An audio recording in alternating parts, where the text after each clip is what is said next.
चिखली येथील दी चिखली अर्बन विद्यानिकेतन शाळेच्या स्नेहसंमेलनाचा शुभारंभ दिनांक 30 जानेवारी रोजी खासदार प्रतापराव जाधव, केंद्रीय आयुष मंत्री यांच्या हस्ते पार पडला। या प्रसंगी शाळेचे संचालक, विश्वस्त तसेच नागरिक आणि पालक मोठ्या संख्येने उपस्थित होते। विद्यार्थ्यांनी विविध सांस्कृतिक कार्यक्रम या निमित्ताने सादर केले। त्याचा हा थोडक्यातला वृत्तांत पहा MH28 न्यूज लाईव्ह वर।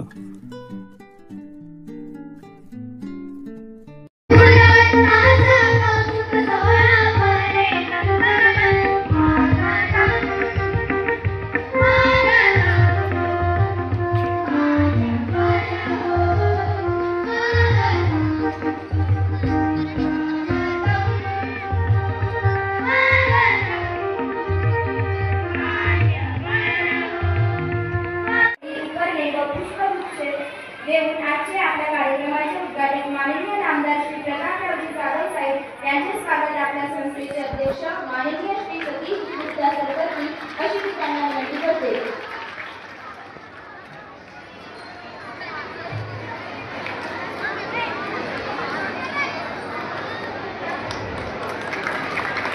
धन्यवाद सर।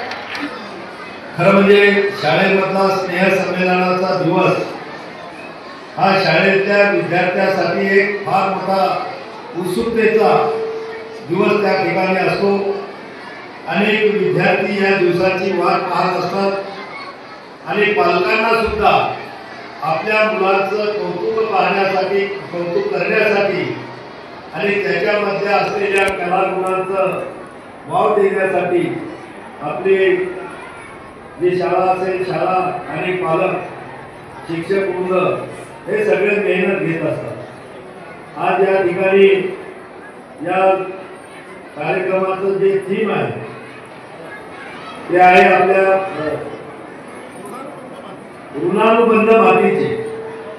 आपण पाहतो की आपण सगळ्या लोकांचा अगदी फार नसला तरी थोडाफार ग्रामीण भागाशी करत असतो आणि गेल्या 30-40 वर्षापूर्वी, 50 वर्षापूर्वीचं ग्रामीण जीवन, त्या ठिकाणी असलेल्या कला, त्या ठिकाणी साजरे होत असलेले उत्सव, सण, या सगळ्या गोष्टी आपण हळूहळू या टीव्हीच्या आणि मोबाईलच्या युगामध्ये आपण विसरत चाललेलो आहोत। आणि म्हणून आपल्या मातीमध्ये जे काही सण असतील, उत्सव असतील, खेळ असतील, याची सुद्धा जाणीव येणाऱ्या नवीन पिढीला करून देणं, त्याची ओळख करून देणं हे डिजिटल आजच्या कार्यक्रमाचं थीम आहे असं म्हटलं तर चुकीचं होणार नाही।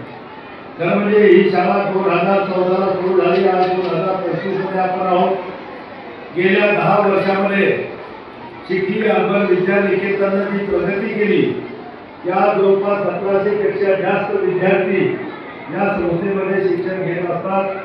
खऱ्या अर्थानं या शिक्षण संस्थेमध्ये कार्यरत असणारे सर्व या ठिकाणचे प्राचार्य असतील, मुख्याध्यापक, सगळे शिक्षक वृंद आणि इतरही या ठिकाणी असणारा जो आमचा स्टाफ असतो, या सगळ्यांचं ते श्रेय आहे।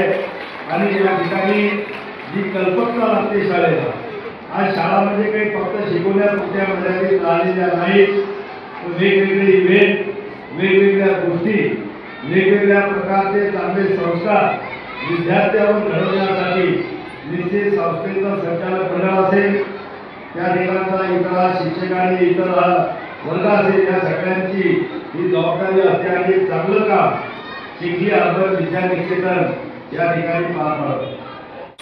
नागपंचमी असेल, पोळा असेल, अशा सगळ्या आपल्या संस्कृतीचे जे काही सणवार, उत्सव, परंपरा आहेत त्याचं दर्शन या अर्थाने या गॅदरिंगच्या माध्यमातून घडवलं जातं आहे आणि मुलांची नाळ आपल्या मातीशी अधिक घट्ट करण्याचं काम या गॅदरिंगच्या माध्यमातून केलं जातं। सर्वसाधारण पालकाचा हा समज झालेला की इंग्रजी शाळा आणि CBSE पाश्चिमात्य लोक जे शिकवतात तेच खरं शिक्षण। याचं कारण आहे 1000 वर्षाची गुलामगिरी, त्याच्यानंतर 150 वर्षाची जास्त भयावह गुलामगिरी जी होती, त्या गुलामगिरीतून लोकांना बाहेर यायला मला असं वाटतं की या निमित्ताने एक संधी आणि त्या मानसिक गुलामगिरीतून विद्यार्थ्यांना, उद्याच्या पिढीला आणि आजच्या पिढीला बाहेर काढण्याचं काम या निमित्ताने आपण या शाळेच्या माध्यमातून सुरू केलं. मला आठवतं की माझी कल्पना जरी लोकांना दिसत असते तर खूप आधी जेव्हा मी विद्यार्थी होतो 60-65मध्ये, त्या काळात माझ्या वडिलांच्या डोक्यात सातत्याने हा विषय होता. त्यावेळेला आदर्श विद्यालयाची स्थापना 56मध्ये झाली होती, परंतु त्यांना ते समाधान नव्हतं. ते नेहमी म्हणायचे की नाहिरेसाठी ती शाळा आहे, पण समाजातला असा वर्ग जो खऱ्या अर्थाने ओपिनियन मेकर आहे, जो प्रबुद्ध वर्ग आहे, त्यात पटवारी असतील, शिक्षक असतील, मध्यमवर्गीय लोक असतील, त्या विद्यार्थ्यांना याच्यापेक्षा अधिकच्या काही गोष्टी हव्या आहेत की ज्या पुण्या मुंबईला, महाबळेश्वरला, माथेरानला गोंद्रेची मुलं असतील, चौधरीची मुलं असतील हे घेत आहेत. त्या सर्व सोयीसुविधा ज्या आहे त्या चिखलीतल्या मध्यमवर्गीय, निम्न मध्यमवर्गीय माणसाला मिळाल्या. ही कल्पना तेव्हाची त्यांची होती. मध्यंतरीच्या काळात आणीबाणीमुळे, बाकीच्या सगळ्या गोष्टीमुळे त्यांना हे करता येणं शक्य झालं नाही. पण जेव्हा माझी परिस्थिती आली, मला असं वाटलं की आपण आता हे अफोर्ड करू शकतो. तर चिखली अर्बन बँकेचे सगळे संचालक आणि कर्मचारी यांनी खूप मोठा हात आणि साथ 2014च्या आधी मला दिली आणि याच्यासाठी सगळं अर्थसहाय्य जे आहे ते माझ्याजवळ तर होतंच, माझ्याशिवाय जे होतं ते त्यांनी उभं करून दिलं. जवळपास 400-450 लोकांनी 2 लाख रुपये त्यावेळेस टाकले आणि त्यातून शाळा आणि मूळ संकल्पना ही होती.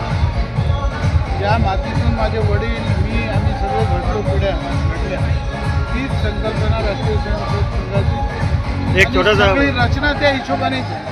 उद्या एखादा शिक्षण वर्ग जरी घ्यायचा ठरला तर 1000 प्रशिक्षणार्थी प्रशिक्षण घेऊ शकतील एवढा मोठा कॅम्पस आज तयार होतो आहे. शाळेचा आहे, मागे वसतिगृह होतं. त्या सगळ्यांच्या मागे कल्पना जी आहे, परमपूजनीय बाळासाहेब देवरस असतील, माझे वडील असतील, लालाजी असतील आणि त्यांची मित्रमंडळी, त्यांच्या बोलण्यातून, त्यांच्या सान्निध्यातून ही कल्पना हळूहळू साकारत गेली आणि त्याला मूर्त रूप आत्ता आलं.